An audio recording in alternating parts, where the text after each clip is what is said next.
I don't know how to really start this video off. This isn't planned at all. This is kind of an impromptu. I'm filming other stuff today and I was like, let's film this video. I don't know, maybe people can relate. I woke up this morning and it was pouring rain, so I feel like I'm just very much in my feels right now. I could bust out a long sleeve today, which I'm very excited about. We're in the middle of May and it's pouring. I mean, I guess that's somewhat normal. I don't know, we're not here to talk about the weather though. This is me being awkward and not wanting to continue this conversation. Yeah, nothing in this video is like planned. This is gonna be a rambly type video, but it's just some thoughts that I've had lately.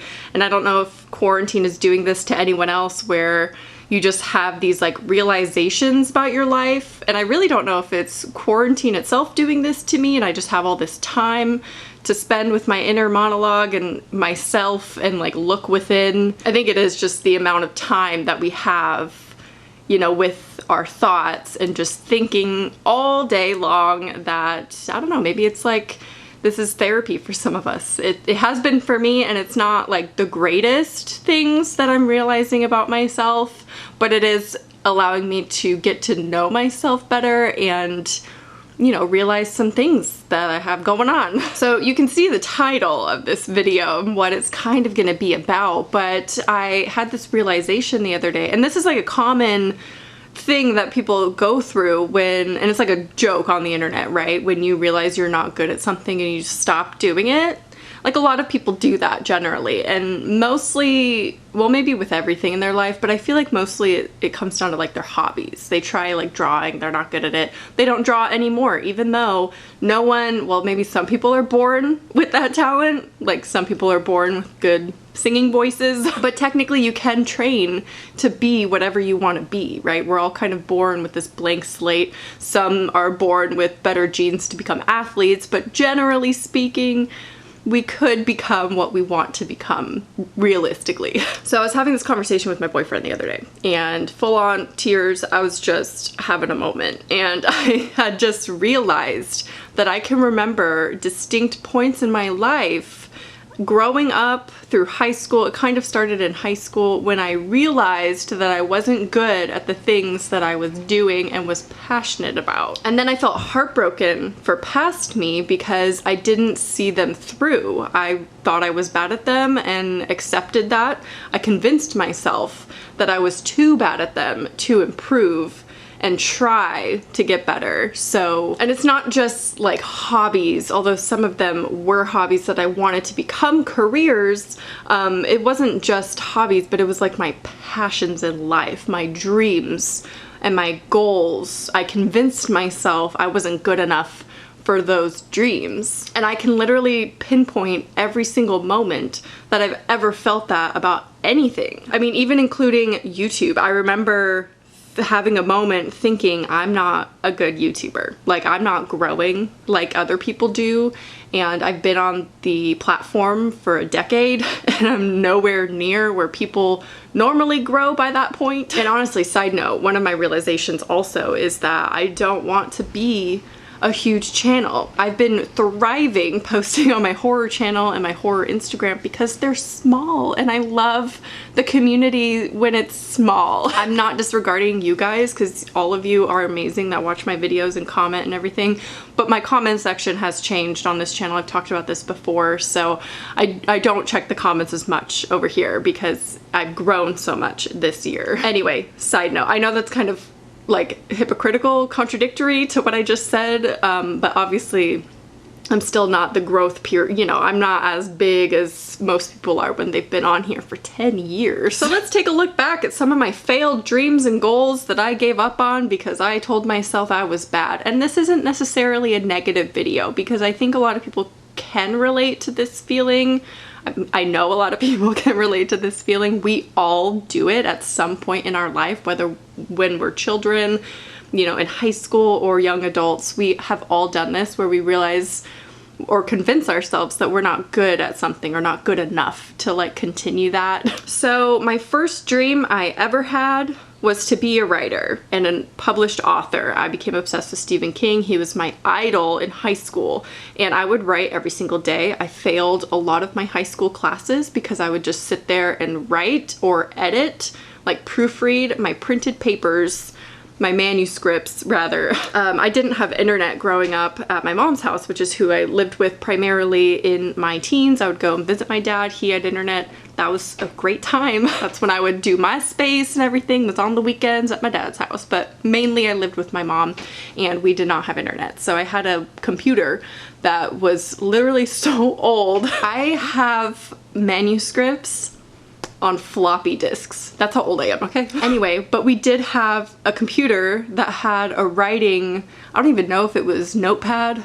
I don't think it was Word, it was something. But I would write on it, right? And then I would print it out and then I would sit there for hours at school, at home, whatever, and proofread. That was my favorite part of writing, is the technical side of writing. I said this before so many times, I'm not a creative person. And I know people say, well, you're creative at this, or you do this, so you must be creative. But I genuinely convinced myself I have no creativity, zero. So I have realized in quarantine that my passion for writing was always the technical aspect, was the English language, was using language in a technical manner of putting it into dialogue and explaining things, not creatively, because I wasn't, but technically, I don't know how to explain it, you know? Anyway, I don't think you care about my writing career. So that was the first dream I ever had, was to be a published author, and I compared myself to Stephen King, which that's embarrassing to admit. I mean, he was published really young, and I was, you know, really passionate about being published by like 20 years old. Never was. So when I hit like 21, 22 is when I really slowed down my writing and basically stopped. And I have written here and there. I love still using the English language for journaling. I love that, I don't know, aspect of journaling is creating sentences, and I go back and I'll like edit what I've written in a journal, but I did have a very distinct moment in my early 20s where I realized I was never going to be good enough to publish anything or like submit anything to a magazine, a journal, I don't know. And that's so silly, because writing is something that, I mean, it's obviously a creative practice that you practice and get better at. And I didn't think I was that bad at the time, but then I realized that I was, and those kind of moments in my life are some of the most painful moments that I have in my past. I remember the moment I realized I wasn't that pretty. And I know that's very dramatic because, I don't know, I think I just learned that I was average at pretty much everything, and there's nothing wrong with average. Most people are in fact average. Another dream of mine that's embarrassing was I wanted to model. I was obsessed with America's Next Top Model, which I know, looking back, is so problematic. It's very much nostalgia for me, and it ignited my passion for fashion. I hate how I just phrased that, but I had a passion for it, and I studied models, I studied photographers, I was obsessed with fashion. I took a lot of classes in college. I wanted to be a fashion merchandiser, but prior to that, I wanted to model. There isn't like a set, well, there is a set, you know, box you gotta fit in to be a model, like physically, but obviously there are unconventional models as well. Anyway, but I have a very distinct memory realizing that I wasn't that pretty. And it's a sad moment for me. I think it's because it was before social media, so I didn't have the comparisons, but I did compare to magazines, and that is kind of what woke me up to the fact that I'm not as pretty as maybe I thought I was, which is so sad. I think a lot of teen girls especially go through this when they realize through comparison that they are average, and that breaks my heart because I know how that feels. And I'm not fishing here, guys. I'm 30 years old. I've moved past that. You know, I've accepted average and I'm totally fine with it. Let's move on though from that realization. There was another, I mean, there are smaller ones here and there, but one of the biggest ones was actually somewhat recently in the last couple years. I'd say in the last 3 years. 3 years ago was the realization. And as you guys know or may not know if you haven't watched me for a while, but I went to school for psychology and I got my bachelor's in psychology, and my passion was to become a school counselor. I even interviewed my old school counselor at my high school. I specifically wanted to work at a high school because I wanted to work with teens and young adults. That was the demographic that I felt most passionate about, that needed help, because I had gained this perspective getting older and studying it, that teens and young adults are really misunderstood. And I just wanted to help them, right? I just wanted to help some people. And so I wanted to be a school counselor because I felt like I had that empathy that I could help them. Sorry about my neighbor walking around. And then I had people tell me, not only on the internet, but also in my real life, that I could not do it, that I would not be a good school counselor. Granted, there were many of you that also said that I would be a good school counselor because you saw my videos and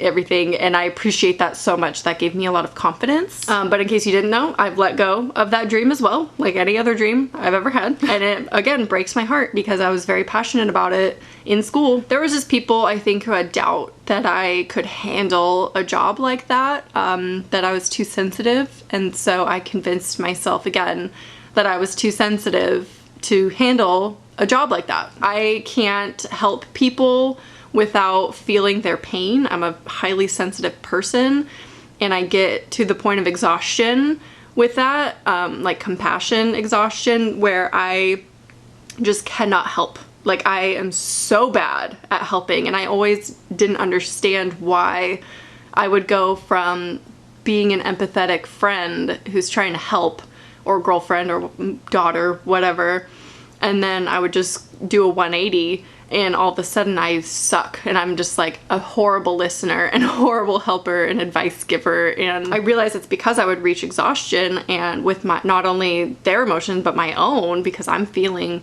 what everyone else is feeling in the room, you know, I just absorb every emotion, and that honestly isn't a good thing to have when you are a counselor or a psychologist or something. Granted, I think those people do make great therapists because they have empathy, like, very strongly, right? But at the same time, in order to be a therapist, there's a lot of extra work because you have to put in the work to build walls and learn how to protect yourself in those scenarios. And I don't know if it was laziness that I just felt like I couldn't do it. I just convinced myself I couldn't do it. I would never be able to build walls. I'm still trying to learn how to build walls, and it is so hard when you're like, have always been highly sensitive. I am the most sensitive person. My boyfriend can have like a tone, but it's like a joke, and I just spiral, and it's annoying. It's a toxic trait of mine. I read way too into things. I have anxiety. I overthink literally everything. Another realization I did have in quarantine was about my jealousy problem. So, you know, it's not all bad. I mean, it's not a great realization to have, but I'm not gonna get into that because I'm not ready to talk about my jealousy issues. I've had them my whole life. Yes, they've caused issues in my life, but I did come to a realization about it, which helps me understand it better, which is good. Maybe one day I'll do a video on it, but right now I'm just not comfortable talking about it because it's a lot. Another moment I can remember very vividly is when I realized I wasn't that smart.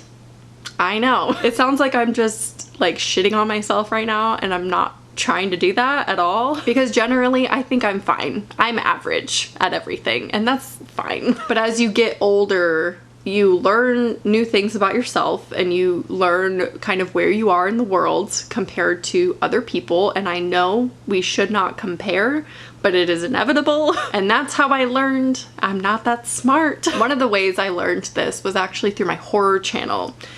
I know how that sounds. It's weird. I compare myself to other horror creators. I am not that great of a reviewer, and that's fine. I think I am like the layman horror viewer. Like, I don't look at it all the time as like technical and like like a critic would, you know. I'm more of just like an average person watching horror, loving it, and talking about it, which I think is what is appealing about my videos. See, I'm complimenting myself too, guys. But I did try hard in the early beginnings of my horror channel to be more of a critic, and I wanted to be a critic, and I was like, I am so passionate about horror, I want to like know everything about it. And when I tried to do that, that was not for me. I also learned I wasn't that smart when I went to college.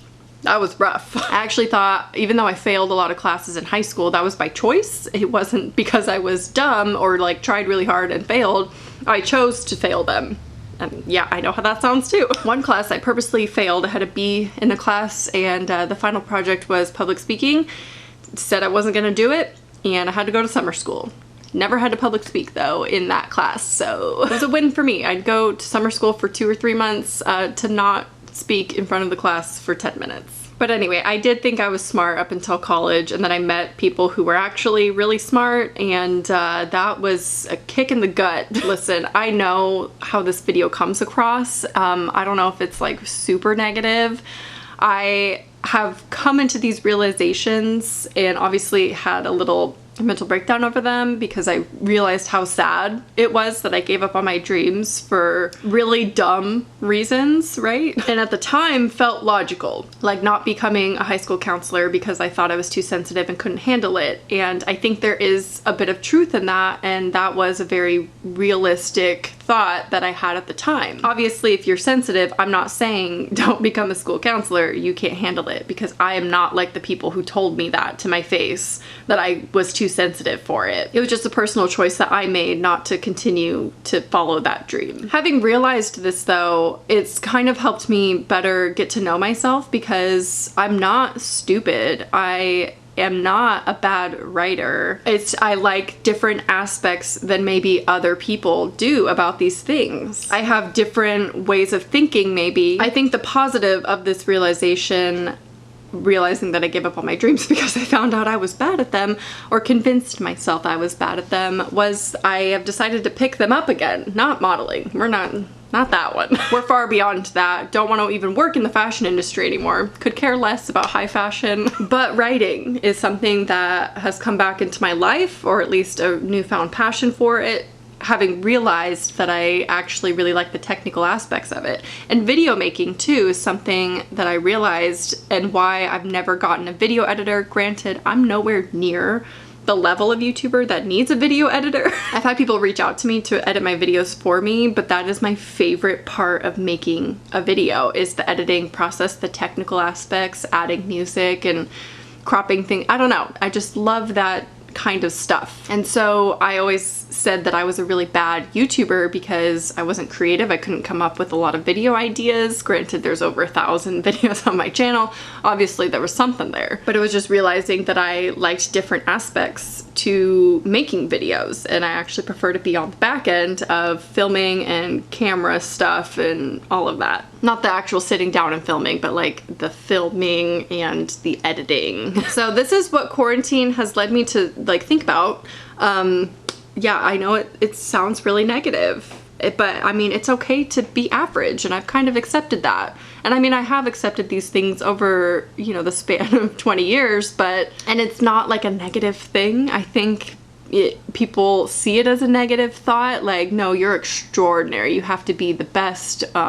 Just because you're average doesn't mean you can't be good at things that you're passionate about. And also, you shouldn't stop being passionate about things just because you're average, or because you're not as good as like other people at it. That's the main message I want you to take away from this video, because this video is just like a hot mess. I don't know what this video even is. I usually like to frame videos in like a really positive way when it comes to this kind of thought, but it's okay. It's not, you know, it doesn't have to be negative. So those are my thoughts in quarantine. Let me know if this resonated with you at all, or if you felt this in your life. I know a lot of people have, because a lot of people are average, and that's just fine. That's totally okay. Most people are. I just want to say, don't stop exploring, don't stop creating, don't stop whatever it is your dream is, because, you know, I'm saying that I gave up on my dreams because I was average at them. That's not the point of this video. I want you to continue your passions. It's important not to let it go, because otherwise you'll hit 30 like me and realize that you actually gave up, and you just quit because you're not good at it. And that's so lame, but I do understand that feeling very clearly, and I've done it my whole life. And I don't know what my next dream is even gonna be. I'm not at a place where I have a new dream. I still do have the dream deep down to be a writer and to have works published one day. I mean, that's one thing that I've wanted my whole life. Even when I stopped writing, I want a piece of me to live on past me, and I think writing and having a published novel would be amazing. Maybe I should do a video on my horror channel reading my old work, because obviously all I ever wrote was horror. That's not true. I actually wrote a dystopian story once that I actually still really love the concept of, so maybe I'll revisit that one day and write that into a novel. It's like a teen dystopian, which is one of my favorite genres. Anyway, we're rambling now at this point, so I'm just gonna wrap up the video. Please leave your thoughts on all of this down below, and you know, how you're feeling in quarantine, any realizations you've come to while you're alone with your thoughts all day, every day. I hope you kind of enjoyed this video. I don't even know if it's enjoyable, my ramblings, but yeah, let me know your thoughts down below, and I will talk to you soon. Bye.